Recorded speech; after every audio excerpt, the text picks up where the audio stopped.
In a landmark achievement for not just the country's space program, but humanity's efforts to explore the cosmos, Chandrayaan-3 landed on the lunar South Pole. Only 3 nations, the US, China, and Soviet Union, have ever touched down on Earth's satellite, though none have successfully made it to the South Pole. India on Wednesday, August 23, became the 4th country to land on the Moon after the Indian space research organization Chandrayaan-3 touched down on the lunar South Pole. The difficulty of doing so was made clear over the weekend when a Russian craft crashed during its own bid, meaning the door remained open for India to set a new bar for moon exploration. It's thought the South Pole's shadowed craters contain water ice that could support a future base on the Moon, allowing astronauts and scientists to work there for extended periods. Space agencies including NASA have detected frozen water in the Moon's South Pole craters before, but no country had ever actually ventured into the region. If water ice is really there, it could be used for fuel, oxygen, and drinking water, and provide insight into past lunar volcanoes and the origins of our own oceans. Why had nobody done it before? As the failed Russian mission proved, it's extremely difficult.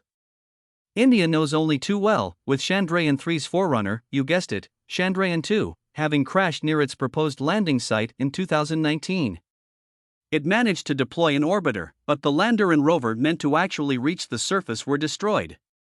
The South Pole is a long way from the region of the Moon targeted by most previous missions, including the crewed Apollo landings from decades gone by. One of the challenges facing space agencies is the Moon's South Pole has very rough terrain, with deep trenches and plenty of craters. India's experts believed adjustments they'd made to Chandrayaan-3, like sturdier legs, stood it in good stead. And they were right. The landing. Prayers were held for the mission's success, schools put on telecasts, and people held watch parties.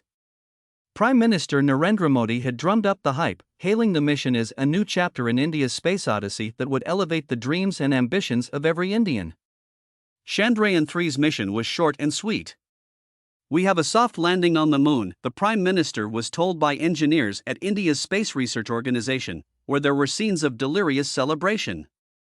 Narendra Modi said India will look into a human flight mission as well for the future. "India is showing and proving that the sky is not the limit," he added. What now? The excitement doesn't end at the landing.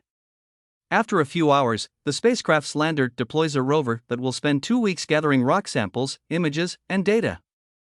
During the fortnight, it will run a series of experiments to determine the mineral composition of the lunar surface. Between them, the lander and rover are carrying a number of instruments to carry out the required measurements. The Moon rover, which weighs 26 kilograms, is named Pragyan, which is the Sanskrit word for wisdom. Dr. Ian Whitaker, a space physics expert at Nottingham Trent University, said, "The successful landing means the rover and station should provide us with a more accurate determination of lunar crust composition, particularly around the lunar South Pole, which is a suggested location for a lunar base due to the ability to have constant sunlight for power. The instruments on board the rover will be useful for if we want to build structures out of local material. As has been stressed repeatedly today, a focus for the rover will be examining the presence of water ice in the craters dotted around the Moon's South Pole.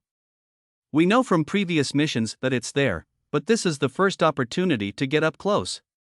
It could be a source of fuel, oxygen, and drinking water, laying the groundwork for a base on the Moon, potentially as a staging post for deeper space exploration." Sky News science and technology editor Tom Clark said there could be 1 billion years worth of water stored in craters on the Moon, and this might also give us lots of insight into the evolution of the solar system. Other countries who tried. It's safe to say Russia will likely be very jealous, having seemed determined to beat India to the punch. In the US, NASA's chief Bill Nelson has said he's looking forward to what could be learned. After the successful landing, he said the US and NASA were glad to be your partner on this mission. The American agency is planning its own quest to the surface of the Moon's South Pole, as is China, having only explored using probes.